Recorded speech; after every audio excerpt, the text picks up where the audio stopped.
नमस्कार, खबरों की खबर में आपका स्वागत है।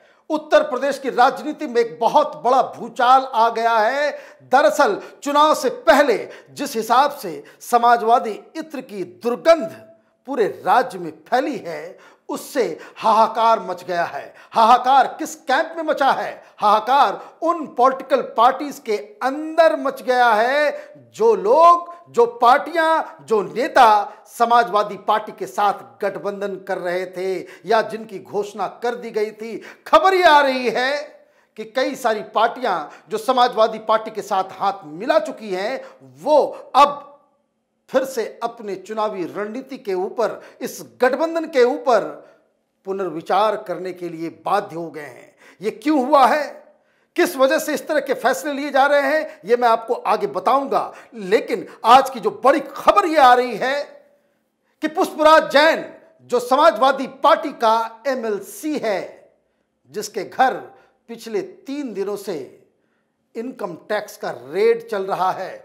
जिसके ऊपर अभी तक किसी अधिकारी ने कोई बयान तो नहीं दिए हैं, लेकिन खबर अंदर से छन छन के आ रही है कि जिस हिसाब से पीयूष जैन के घर कैशों का पहाड़ निकला था, नोटों की गड्डियां निकली थी और सोने की ईंटें निकली थी, उसी हिसाब से पुष्पराज के घर में भी इस तरह की बरामदगी हुई है। और साथ ही साथ कुछ ऐसे दस्तावेज हासिल हो चुके हैं कि जिससे समाजवादी पार्टी के जो एमएलसी हैं, जो अखिलेश यादव के इतने करीबी हैं, जो अखिलेश यादव की पत्नी के इलेक्शन का पूरा मैनेजमेंट देख रहे थे, उनके लिए बहुत बड़ी मुसीबत होने वाली है। और बहुत जल्द शायद वो भी पुष्प जैन की तरह, पीयूष जैन की तरह वो भी गिरफ्तार होने वाले हैं। ऐसी खबर अब आ रही है इस रेड और इस पूरी चीज को लेकर के। लेकिन यह खबर सिर्फ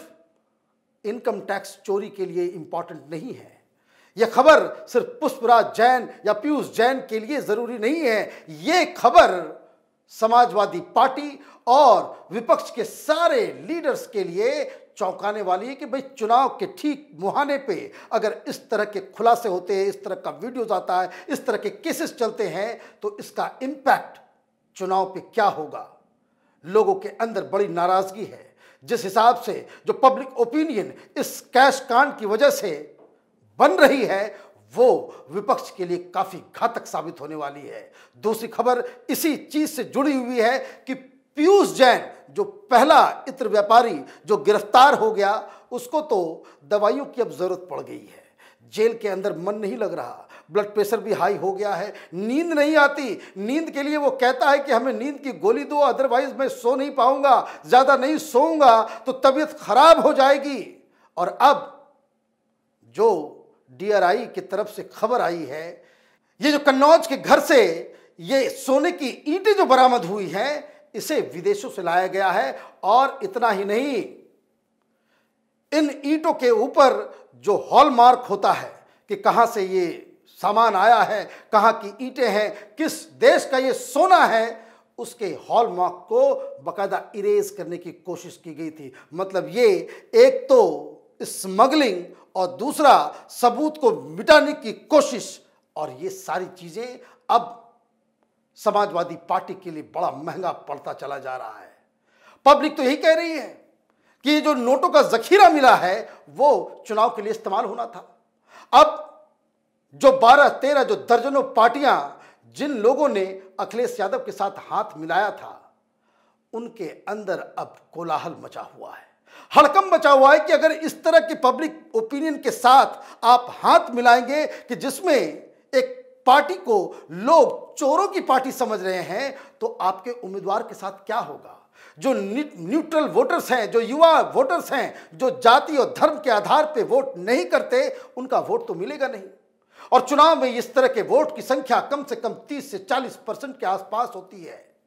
जाति के नाम पे कुछ लोग तो वोट दे देंगे जो जाति के होंगे, लेकिन उनके जो युवा वर्ग हैं वो आपके साथ तो नहीं आएंगे। कौन ऐसी पार्टी के साथ खड़ा होना चाहेगा जिसके घर इस तरह से नोटों का अंबार मिल रहा है। और दूसरी तरफ भारतीय जनता पार्टी ने कल हैप्पी न्यू ईयर के उपलक्ष्य पे प्रधानमंत्री मोदी ने ये जो गरीबों को बैंक अकाउंट में 2000 रुपए जो भेज दिए हैं, उससे और ये मुसीबत विपक्षी पार्टियों के अंदर बड़ी चिंताजनक हो गई है। और चिंताजनक इसलिए हो गई है, सब लोग चुनाव लड़ते हैं चुनाव जीतने के लिए, और इस तरह के ऑनस्लॉट के बाद जब चारों तरफ ये हाहाकार मचा हुआ है, नोटों के बारे में चर्चा हो रही है, घर घर में इसकी चर्चा हो रही है कि समाजवादी पार्टी के लोग इस तरह से पैसे का जखीरा गोदाम बना करके रखा हुआ था अपने घरों में, तो उससे एक और दिक्कत हो रही है। अब जब तक पीयूष जैन पकड़ा गया, समाजवादी पार्टी आकर के तो कह दी कि भाई हमारा इससे कोई लेना देना नहीं है, ये हमारा इससे कोई रिश्ता नहीं है। हालांकि वो भी लोगों के गले से नीचे उतरा नहीं, लेकिन अब जब पुष्पराज जैन जो समाजवादी पार्टी का एमएलसी है, उसके घर से बरामदगी की खबर आ रही है, तब तो कोई दलील नहीं चलेगी, कोई बहानेबाजी नहीं चलेगी। लोग तो यही कहेंगे कि इसका मतलब यह है कि सब मिले हुए हैं, चाहे वो याकूब मियां के घर मिला हो, चाहे वो पीयूष जैन के घर मिला हो। और खबर यह भी आ रही है कि यह सिलसिला यहीं पे खत्म नहीं होने वाला है। देश के फाइनेंस मिनिस्टर निर्मला सीतारमण ने कल साफ साफ कर दिया कि अभी तो शुरुआत है, अब इस तरह की कार्रवाई और भी होगी। अखिलेश यादव ने कहा कि हम इलेक्शन कमीशन में शिकायत करेंगे, अभी तक शिकायत नहीं कर पाए। अखिलेश यादव ने कहा कि हम राष्ट्रपति के पास जाकर के गुहार लगाएंगे, अब तक पहुंचे नहीं हैं। मतलब क्या है? मतलब यह है कि समाजवादी पार्टी बैकफुट पे आई, और बैकफुट पे आने की वजह से चिंता की लकीरें उनके गठबंधन की जो पार्टियां हैं, उनके लीडर्स के ऊपर पड़ने लगी हैं। दूसरी बात एक और हो रही है, मीडिया ने भी साथ छोड़ दिया। मीडिया ने इस तरह से साथ छोड़ दिया कि पहले तो कांग्रेस पार्टी, शिवसेना, ममता बनर्जी, ये तमाम अलग अलग की जो विपक्षी पार्टियां हैं, इन लोगों ने तो शुरुआत में यही कहा था कि जब राजीव राय के घर या अखिलेश यादव के जो नजदीकी हैं उनके घर जब छापेमारी हुई थी, तो सारे पॉलिटिकल पार्टीज जो विपक्ष में हैं, मोदी का विरोध करते हैं, ये लोग सामने आकर के इन लोगों ने कहा कि इस तरह की कार्रवाई ठीक नहीं है। ये लोग टेलीविजन डिबेट पे और बाकायदा प्रेस रिलीज जारी करके इस तरह की कार्रवाई की निंदा की थी। लेकिन पुष्पराज जैन के यहां जब कार्रवाई शुरू हुई, उसके बाद से पूरा सन्नाटा है। कोई भी विपक्ष का लीडर अखिलेश यादव के समर्थन में या इस कार्रवाई के विरोध में कोई बयान नहीं दे रहा है। वो इसलिए नहीं दे रहा है, सबको अपनी अपनी इमेज की चिंता अब बन गई है कि इस चक्कर में अगर आप इस तरह की कार्रवाई के ऊपर सवाल खड़े करेंगे तो लोग ये भी समझेंगे कि भाई ये सब चोर चोर मुसेरे भाई हैं, और कोई चुनाव से पहले इस तरह का रिस्क उठाना नहीं चाहेगा, क्योंकि जनता के अंदर एक बहुत बड़ी नाराजगी है कि ऐसा कैसे हो सकता है कि समाजवाद का आप नाम लें, गरीब किसानों के बारे में आप बात करें, मजदूरों के बारे में बात करें, और आप घर के अंदर नोटों का जखीरा जमा करके रख लें। तो ये एक बहुत बड़ी चिंता का विषय साफ साफ अखिलेश यादव के लिए नजर आ रहा है। खबर तो ये आ रही थी कि ममता बनर्जी, अरविंद केजरीवाल अपने नेताओं के जरिए समाजवादी पार्टी से बातचीत कर रहे हैं कि कहीं कोई अलायंस हो जाए। ममता बनर्जी ने यहां तक कहा था कि वो बनारस आएंगी, जनवरी के महीने में अखिलेश यादव के लिए अपना समर्थन देंगी।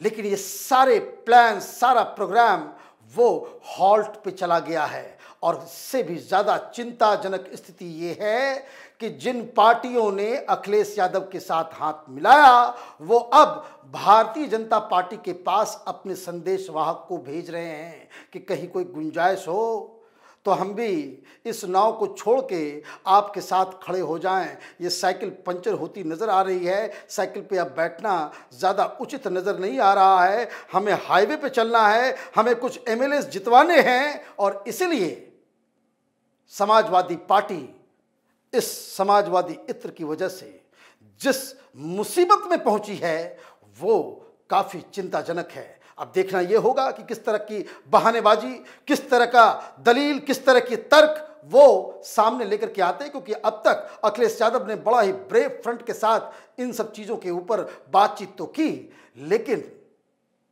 जब वीडियोज आते हैं, जब तस्वीरें आ जाती है, जब नोटों का जखीरा हिंदुस्तान की जनता देखती है, उसको कैसे समझाया जा सकता है।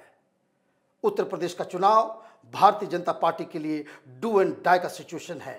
मतलब ये कि 2024 में अगर भारतीय जनता पार्टी को चुनाव जीतना है तो वो जरूरी है कि उत्तर प्रदेश का ये चुनाव भारी मतों से, भारी संख्या में वो अपनी जीत दर्ज कराएं। इसलिए प्रधानमंत्री मोदी इतनी सारी मेहनत कर रहे हैं। और राजनीति तो राजनीति है, इसमें कोई परमानेंट दोस्त, परमानेंट दुश्मन होता नहीं। जो लोग अब तक समाजवादी पार्टी के साथ हाथ मिलाए हुए हैं, उनके साथ हाथ मिलाने में भारतीय जनता पार्टी को भी गुरेज नहीं है। अंदर खाने बहुत राजनीतिक उठापटक चल रही है और ये सारी जो कार्रवाई हो रही है, इसमें समाजवादी पार्टी, अखिलेश यादव अलग थलग पड़ते नजर आ रहे हैं, एलियनेट होते हुए नजर आ रहे हैं और भारतीय जनता पार्टी के चांसेस वो बेहतर होते नजर आ रहे हैं। हमारी नज़र इस कन्नौज के इत्र व्यापारियों पर चल रहे छापेमारी के ऊपर लगातार बनी हुई है। आप देखते रहिए कैपिटल टीवी। हमारे वीडियो को लाइक कीजिए, शेयर कीजिए और हमारे चैनल को सब्सक्राइब कीजिए। धन्यवाद।